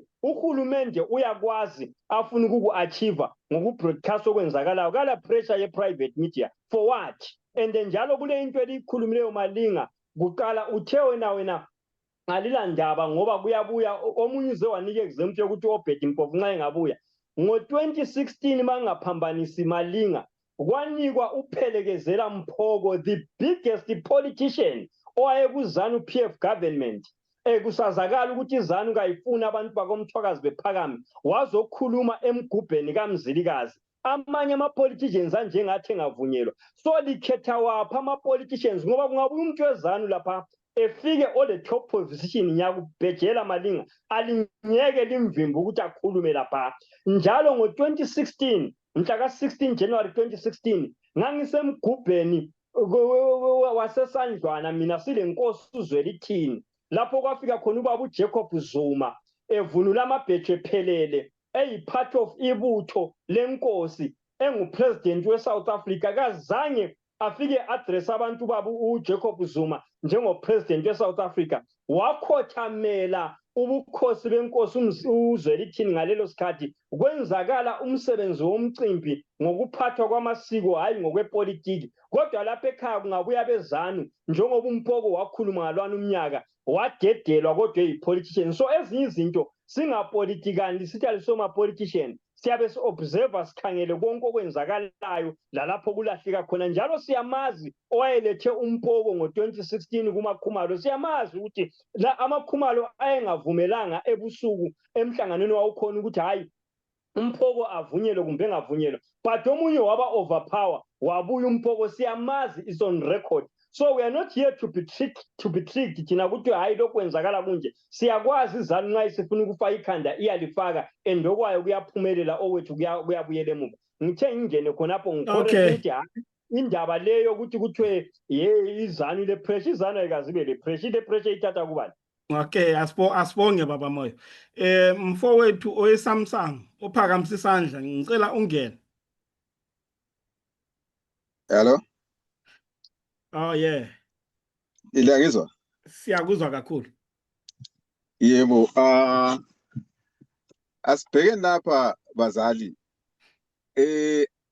Ngitsho la ngaliphi ilanga elilodwa lapho amaNdebele azavunyelwa ukuthi ahlangane engamandebele ewodwa enze into yamaNdebele ewodwa. Lapho ngiyalibhejela akukho nje lo milanga elilodwa elizavumakala ukuthi lenziwe ngenxa yokuthi abalibeleyo labangaziyo okwenzakala ngemuva baza kubona nje angani nje into nje engelandaba. Kodwa abaziyo ngemuva njengoba labo besazi ukuthi kuyini okwenzakala ngemuva bangeke bavume ngitsho noma amadonka ngamili impondo, ngoba bathi uma kuhlanganwa noma kuhlangana uMndebele esiyathethela kufuze ukuthi kube lomunye ozamela ihulumende khonapho kulowo mthethelo ukuthi abone ukuthi kuyini okwenzakalayo. Mhlawumbe bafuna ukuvusa lokhu esabenza khona. So mina ngokubona kwami izinto zakithi zonke esingazenza asizenzeni ngoba singabakithi senza into zakithi, kodwa sibheke kahle kahle ukuthi asingeke senza konke kungangenelanga abanye abantu abele agenda yabo. Ngiyabonga. Siyabonga kakhulu. Bakwethu mbona isikhathi sethu sesishile, kodwa ke bengicela ukuthi nginikeze upresident we-MPA uma engabe fisa ukukhuluma naye angene ngizwe ukuthi uthi baba Soshi uyakwazi ukukhuluma? Hayi, ngiyakwazi ukukhuluma njani Mahlabezulu? Siyaphila baba, unjani wena? Hayi, ngiyayizwa indaba. Ngicabanga ukuthi lana nje izanu izohlala ifuna ukungena ngoba entweni zakithi zesintu ukuhlangana kwethu kunesipolitiki phakathi ngoba vele izanu siyangena ebukhosini, izinduna zaphointwa yizanu lezinto ezifana njengalezi. So lezi zinto zizohlala zisenzakala, but kufanele siqaphele, but akusho ukuthi kufanele siyeke ubambano esilwenzayo sibheke kakhulu kwizanu, ngoba singayenza lento kufana nokuthi thina masidlala mhlawumbe ngithi i-boxing, izanu ibuyidlala ikarate, nathi sesiyeka i-boxing, i-boxing lapha sesingathi mhlawumbe ngezesiko sesidlala ikarate nayo. Ekugcineni kuzogcina sengathi manje singama-political opponents ebukhosini nezanu. Ama-politicians kufanele alwisane nezanu ngesipolitiki. Kufana nokuthi bebakhuluma ngale ndaba yaka uZandile Dabula ehamba elento stadium athi no aletha into ze-politics. It doesn't mean ukuthi abekho abantu abahambisana naye ngalento ayishoyo, but it's the wrong platform, it's the wrong audience. So izanu nayo ngithi ngokunjalo ingavunyelwa ukuthi ilethe ipolitiki entweni zobukhosi. Njalo nathi ma izanu iletha le politiki akufanelanga sivumelane nayo or siyingeje ngezepolitiki. Thina sibheke ezamasiko lana. Mina mangahamba ngisendaweni mhlawumbe eMhlahlandlela ngeke ngihambe as a politician or anyone, ngihambe ngilande okwakithi. However, ukuthi bangene baze akusho ukuthi necessarily thina manje sikufanele sibalwise ngezepolitiki, ngoba sisuka sesishintsha from being cultural to being politicians. Ngokunjalo bazositreat as politicians. It's a trap, because ma sithi sezinto zobukhosi and end up engaging ZANU-PF in a political manner, ZANU-PF izositreat njengama-politicians, of which they already suspect us to be such. So mina ngithi asihlukanisele. Ma mhlawumbe as a politiki sengahamba mhlawumbe eMhlahlandlela ngiyimi nje sodwa ngenze nje ezakithi ezamasiko, but kodwa mase ngigqoke ibhaji lesipolitiki kula esengagxekana nezanu, not ukuthi sengisukuma ngilwisane nezanu lapha emgubhweni wenkosi or eMhlahlandlela. Izanu izothola inxeba lokuthi ingene ivele ithi kusho ukuthi labantu banjani bahlangana ngesipolitiki. Ekugcineni kula they'll bring all the state power and the state security against that thing. Siyabe siyibulala iculture yethu ngoba sibanikeza ithuba lokuthi bangene ngenxeba njengempethu. So ngithi asihlukaniseni bakwethu. Ngiyabonga. Hayi kuhle baba Mpunzi, siyabonga kakhulu.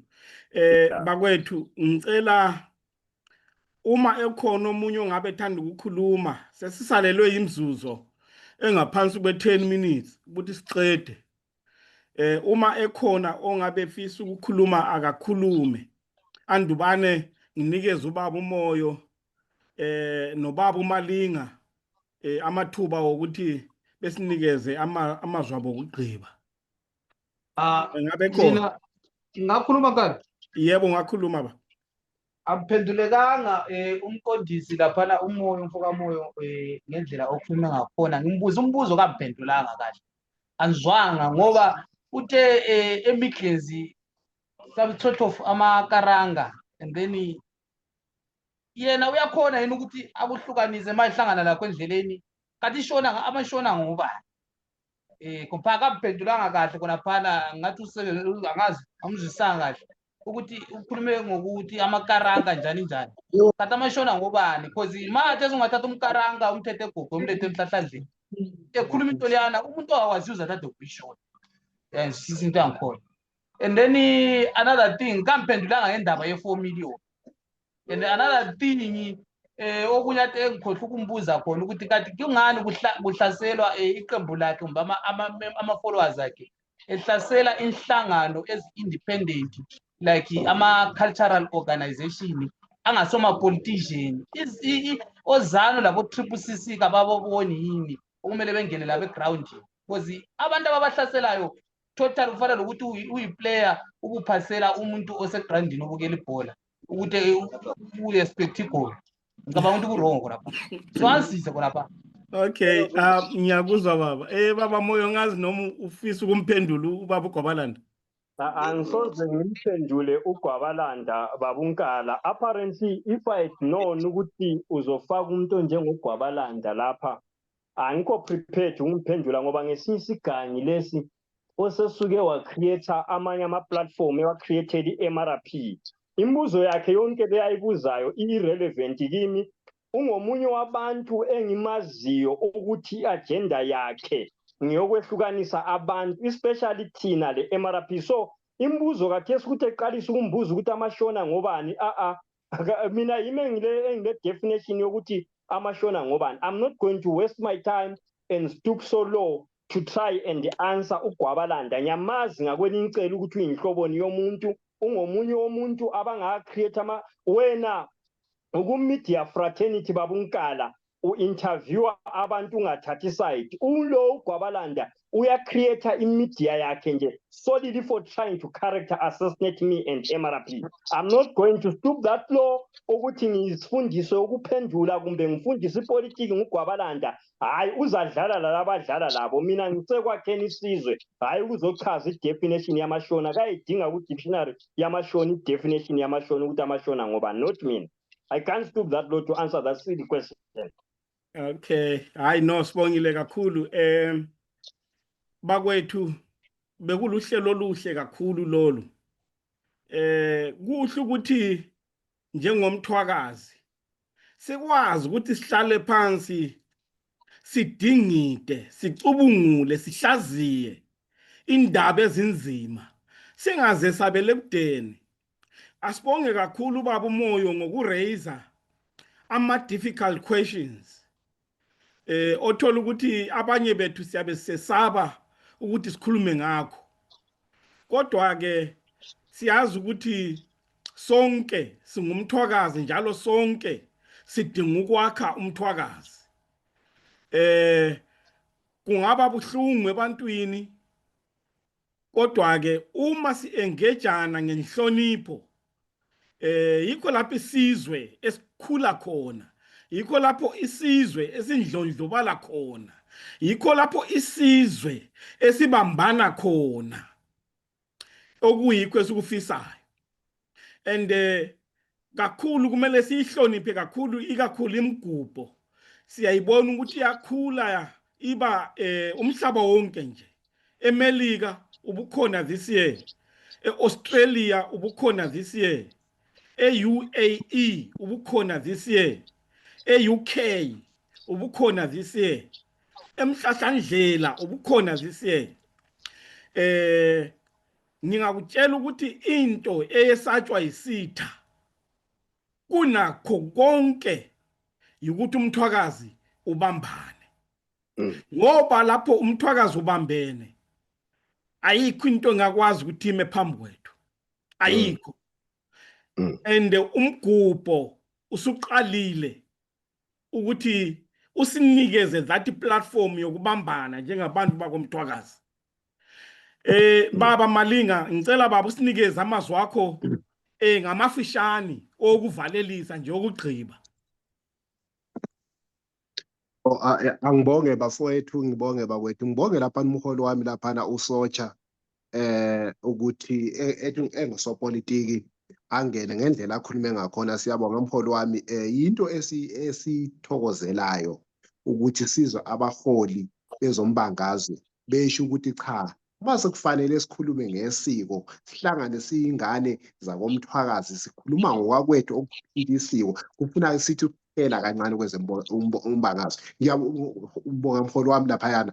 Bese ngiya ukuthi kubalaleli bonke bakwethu, ngifuna ukuthi njengoba ngishilo ngiqala ukukhuluma ukuthi angikwazi ama-sources kamongameli wami laphana ubaba uMoyo ukuthi khona owathatha kuphi leyo information, ivela kuphi, njalo leyo information ineqiniso ongakanani angazi. Kodwa engifuna ukuqinisekisa ukuthi khona ayikho i-5 million eyavela kuhulumende eyasponsor umgubho weNkosi uMzilikazi 2025 lapho sizobe siyichapha ngenhlamba inkosi yakithi uma singathi umsebenzi wayo kwaqhamuka imali yesitha engu5 million yawuthwala umsebenzi phezu kobunzima esabhekana nabo ukuthi sithwale lo umsebenzi namanje kunezikwelede ezikhona ezingakakhokhwa ama-resources esasiwaqashile esingakawakhokheli namhlanje osekuyinxeba kuthina ukuthi sizoyithatha imali yokhokhela lezo zinto kume kwakune5 million kambe ngayisikweleda umuntu namhlanje uma sasine5 million sasingeke sithwale ingane kabuhlungu kangakana ngama-truck alayisha iy'nkomo ukuthi baye emgubheni ayizange bekhona i5 million bakwethu uma ikhona kusho ukuthi yaphelela lapho yaphelela khona ayizange ize isenti lakhona lizoxhasa umgubho okugcina akukho amabutho siyazana kunebutho ugagu lentaba oluzinze eGoli kulebutho ibutho inkwali ezinze koBulawayo kulebutho emagumeni ezinze koBulawayo kulebutho izinkanye elizinze UK kulebutho amaganyane eseBotswana ngaphandle kolase UK kodwa ngiyazi mhlawumbe babekhona abase UK ababekhona emgubheni angizange babone ngaphandle kwebutho yase UK wonke la amanye amabutho ayekhona emgubheni siyazana akukho bantu abafakwa nguhulumende beqhamuka kwamanye ama-province bavunuliswa akukho bakwethu sifuna ukuqondisa lokhuya siyazana akukho mabutho ayevunuliswa nguhulumende avunula ivunulo yakithi angena lapha sazenzela thina amahlabezulu into esiyenze kahle ke sizibongeleni singathathi into sithi siyenzile thina sayenza kahle endaweni sizincome bese siyadonsa umuntu okuthiwa yisitha sethu bese simpha icredit yayibona nje amabutho ayengaka uhulumende wafaka abangaka njengoba libona isizwe sasingaka nemhlahlandlela uhulumende wabeka waletha amabhasi ney'ndimba bakwethu ake sithatheni icredit singamahlabezulu into esiyenze kahle siyenze sibumbene sike siyenze icredit ngisanxusa ngonyaka ozayo 2026 umgubho umhla ka4 and 5 September ngisanxusa amahlabezulu asibiyelene ezigodini zakithi asibiyelene endaweni zakithi asixoxele siqalele uhlanganisa imali ngoba siyazenzela abantu babuye ngobuningi lesiyana sibale sisibonile sibona siphindeka ukuze into yamahlabezulu iphume keda lekho sizincomeni njengamahlabezulu ngokwenza umsebenzi omuhle ngiyabonga Siyabonga Malini baba Moyo umazwi wakho kugqiba ba Ngiyabonga babunkala labalaleli labantu bonke esixoxe labo ngicela ukucorrecta lokho kuyahlupha kwesinye isikhathi abantu nxa becabanga besithi abasoma politician kodwa bephicwa yipolitics mina vele ngifuna umuntu oyedwa ozathi ngathi ibutho lenkosi bathengwe nge5 million ngifuna umuntu oyedwa ozangikhomba atsho njalo mina nxa abantu benganzwanga it is on record ngathi uhulumende usebenzise imali wathenga abanye abantu wayikhona omalinga labo omalinga bazihlalele eSouth Africa into enzakala ekhaya thina siyabe sizizwa ku ground sifaka indlebe kabazazi nxa bengakhekheki indlebe becabanga ukuthi sithi bona ngoba belezikwelede baphi 5 million nxa besithi sitsho bona hayi ngelinye ilanga amazwi ethu bazowakhumbula sebebona ukuthi into ade sikhuluma ngayo kuyini number 1 Number 2 abezwe futhi omalinga asizange sitsho ukuthi amabutho abo inkwali bona abavele eGoli labangaphi babegqoka amabheju sithi thina kwaba labantu labo abavunulileyo hayi ngoba bengabebutho kodwa ihulumende ibafakile abanye bezinhloli ukuthi bethathe izindaba bezwe abantu ukuthi bekhuluma kanjani konke lokho malinga ungababuza ukuthi even ngeFriday la ngeThursday kuyavuka kulomgubho kulabantu abanye babelobunyanga laphana besitshoneni ababekhona bedlala amagame abo besenza ama-rituals ungababuza bazokutshela ukuthi abakwazi kumbe bazokudefenda khona lokho yikho ngisithi khona konke lokhu okuyizinto okukhulunywayo la bekudefenda besithi kuyilokhu lalokho ayisikho esikhuluma ngakho sikhuluma ngezinye izinto ezisensitha kodwa-ke lathi umgubho babu unkala labalaleli bonke siyawugqugquzela awuye phambili abantu bakithi bebambane kodwa kungavunyelwa isitha sekuthiwa hayi ipolitiki lalokho akula muntu oyipolitician akula muntu ongoweculture sonke singabantu bakomthwakazi singehlukaniswa yisitha kwakubusa umambo lomzilikazi sawela kuchangani saguqa ngamadolo inkosi loBhengulo yanyamalala why sokumele kuthiwe kulabantu bepolitika kulabantu beculture singabantu besizwe sikamzilikazi period kwaphela Hayi sibongile kakhulu asibonge kunye nakubalaleli akade bekhona nabazolalela uhlelo asibonge kakhulu ukuthi siparticipate ngendlela ephezulu kakhulu. Sibonge ubaba uMoyo, sibonge ubaba uMalinga, awuneqhawe lethu elikhulu kakhulu baba uSosha Mpumzi. Kuyinjabulo baba ukuthi ufikile. Yikho ke bafowethu nodadewethu uhlelo silubeka lana. Kodwa ke uma kuyukuthi abantu bayafisa ukuthi sibuye sikhulume futhi ngelinye ilanga noma sikhuluma ngalo lona lolu hlelo noma ngokunye abasazise. Thina we are always available. Siyabonga kakhulu, Mthwakazi kaNdaba.